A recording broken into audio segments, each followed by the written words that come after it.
What's up guys, for today's video ay mag training tayo ng ating mga alagang ibon guys. Ito yung ating mga alagang ibon guys. So 2, 4, 6, 8, 9. So 9 sila guys. So titraining natin sa hindi masyadong malayuan, malapitan lang guys. So ayan guys.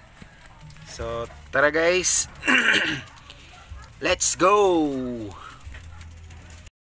So guys, nandito na tayo sa ating spot guys kung saan natin bibitawan yung ating mga alagang kalapati guys. Ayan.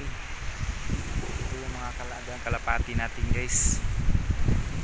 So sana makauwi guys, sana makauwi. Ayan guys.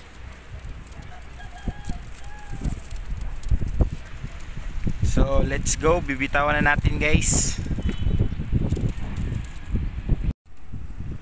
Let's go, bibitaw na natin guys.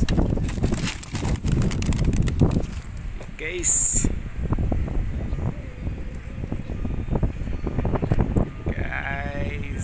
uwian guys.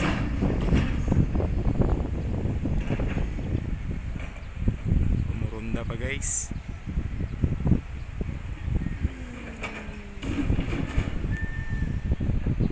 Hanggang dito na lang yung ating video guys.